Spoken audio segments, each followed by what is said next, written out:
Sugatan nga isang babaeng residente dito nga sa sunog na sumiklap dito sa isang residential area sa Barangay North Signal Village dito sa Taguig City.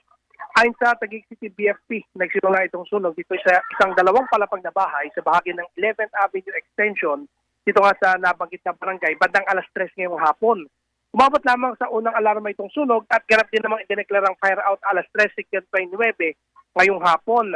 Isinugod na sa Taguig Pateros District Hospital itong ang babaeng biktima na nasa 26 na taong gulang na nagtamo ng matinding lapnos sa sugat sa kanyang binti at kanyang braso.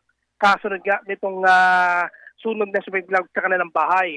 Kwento naman ng isa sa mga nangungupahan dito, posibleng nagsimula itong sunog sa ikalawang palapag ng kanyang inuupahan ding bahay. Ang isa sa mga iniimbestigahan ngayon dito ng otoridad ay yung posibilidad na nagsimula yung apoy sa napabayaang kandila.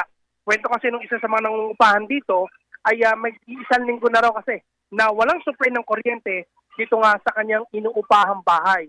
Ayon dito sa matauhan ng Barangay North Signal Village ay 3 pamilya yung apektado nito at wala namang iba pang bahay na lubhang nadamay maliban lamang isang bahay sa katapat nito na natutok lang ng sunog yung PVC nitong harapan o yung alulod ng harapan ng kanilang bahay. Maliban dito sa isang babaeng nasugatan, wala namang napaulat na nasawi dito sa sunog. Patuloy pa rin ang investigasyon ng otoridad upang matukoy itong ang nasanhin ng apoy na tumupok dito sa isang residential area sa Taguig City.